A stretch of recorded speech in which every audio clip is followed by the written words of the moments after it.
ওকে বিপ্লবের ঘরে রেখে আসি। কি বলছে দাদিমা? ও আমার ঘরে থাকবে মানে? হ্যাঁ থাকবে। কি খুনি মেয়ে রে বাবা, ঘুমের মধ্যে ছুরি হাতে নিয়ে হাঁটতে থাকে। তাই বলে আমার রুমে কি করে থাকবে? আপা তোর রুমে ওকে নিয়ে যা। মাথা খারাপ? ওকে নিয়ে আমার রুমে যাই আর রাতের আধারে ও আমার গলা ফাঁক করে দিক? না বাবা না, মৃত্যুদূত সাথে নিয়ে আমি ঘুমাতে পারবো না। আপা আপা দাদিমা দাদিমা, ও যদি আমার বিছানায় ঘুমায় তাহলে আমি কোথায় ঘুমাবো? মাটিতে বিছানা বালিশ দিয়ে ঘুমা, আমি বাইরে থেকে দরজা বন্ধ করে দিচ্ছি। দাদিমা দাদিমা তুমি কোথায় যাচ্ছ? দাদিমা দূর ছাই, কি যে করি বিছানা। না না আমি নিচে শুই, আপনি উপরে শুন। না না না, কি করছো? তুমি বিছানায় যাও, উপরে উঠো, আমি নিচে নিচে নিচে বালিশ নিয়ে ঘুমিয়ে পড়ো। তুমি যাও, তুমি যাও যাও যাও যাও।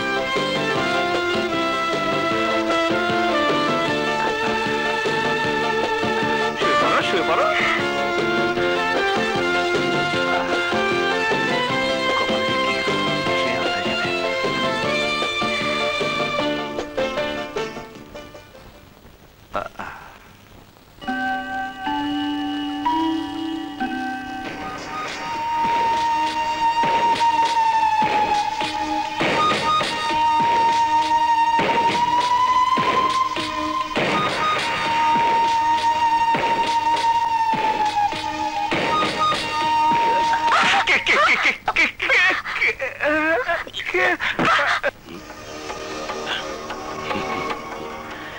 এবার ওই বিপ্লব বুঝবে মৃত্যু কত ভয়ঙ্কর। কিন্তু ভাইজান, নীলার উপর এতটা ভরসা করা আমাদের মনে হয় ঠিক হয়নি। নীলা যদি দাদার বুকে ছুরি বসাতে না পারে? পারবে, অবশ্যই পারবে। নীলা আমাদের বোন, আমাদের রক্ত। তাছাড়া বাবার লাশ ছুঁয়ে নীলা কসম কেটেছে বাবার খুনিকে সে নিজ হাতে খুন করবে।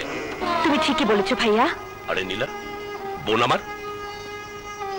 হ্যাঁ ভাইয়া, যে সন্তান 15 বছর বিদেশে লেখাপড়া শেষ করে দেশে ফিরে ভেবেছিল তার বাবার বুকে মাথা রেখে জড়িয়ে ধরে ঘুমাবে, বাবার আদর্শ আগে নিজের অতৃপ্ত আত্মাকে তৃপ্ত করবে, বাবাকে মন ভরে বাবা বাবা বলে ডাকবে। অথচ আমি এমনই হতভাগিনী সন্তান যে বিদেশ থেকে ফিরে পেলাম বাবার লাশ।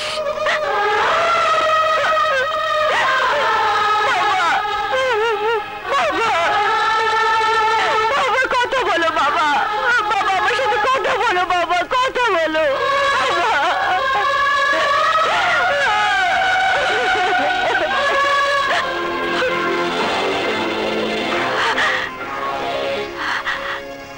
তোমরা কিছু ভেবো না ভাইয়া, একবার আমি যখন ওই বাড়িতে আশ্রয় নিয়েছি তখন ওই গরিবের দাদার দেহ থেকে মাথাটা আলাদা করে তোমাদের কাছে নিয়ে আসবো।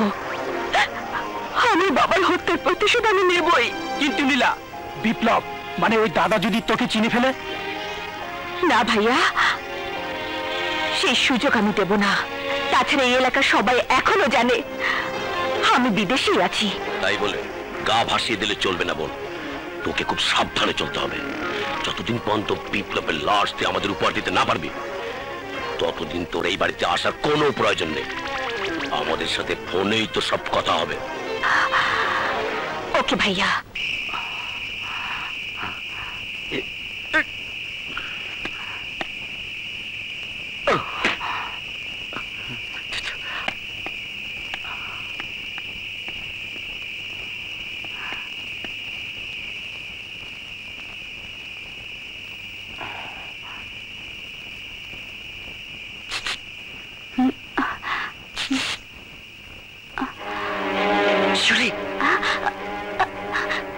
রাজু, এত রাতে তুমি? কথা আছে, বাগানে এসো। বাগানে তুমি যাও, আমি ড্রেস চেঞ্জ করে আসছি। যাও।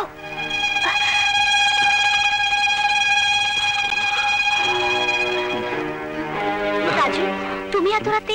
হ্যাঁ শিউলি, কোনো উপায় ছিল না তাই আসতে হলো। কি হয়েছে রাজু? আমার অ্যাপয়েন্টমেন্ট লেটার এসেছে। 5 মাসের জন্য তোমাকে ছেড়ে আমাকে অনেক দূরে থাকতে হবে। 5 মাস? এই 5 মাস আমি তোমাকে দেখতে পাবো না রাজু। এতটা সময় তোমাকে ছেড়ে আমি কি করে থাকবো? তোমাকে ছাড়া একটা মুহূর্ত যে আমি থাকতে পারবো না রাজু। শিউলি, আমারও যে তোমাকে ছাড়া ভালো লাগে না, তাই তো আজ তোমাকে মন ভরে আদর করতে ইচ্ছে করছে।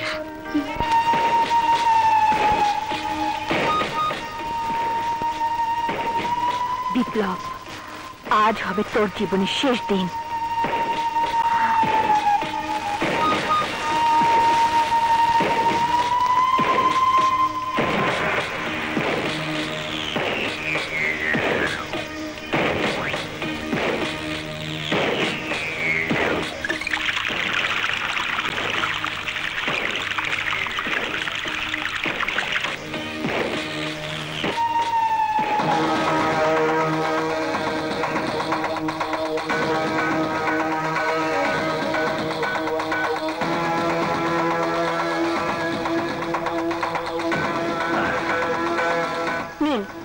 আপনার জন্য।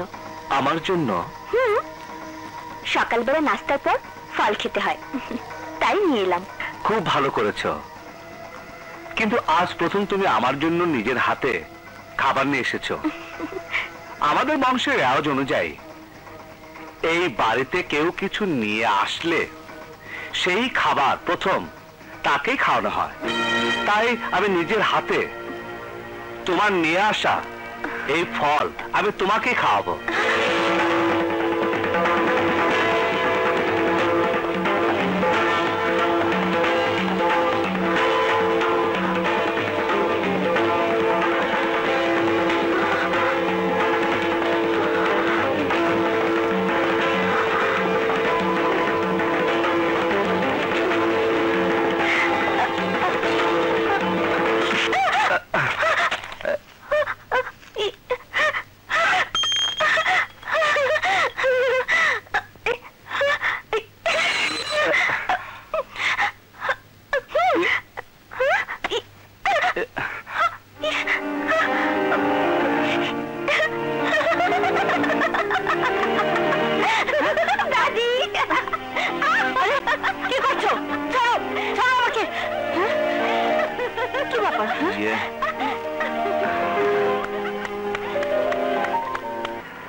ডাক্তার, রোগীর অবস্থা কি?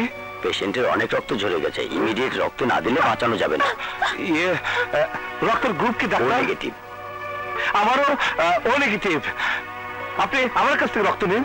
ওকে, আপনি ভেতরে আসুন। চলুন।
না, আমাকে আর কিছুই বলতে হবে না, সব আমার কাছে পরিষ্কার হয়ে গেছে।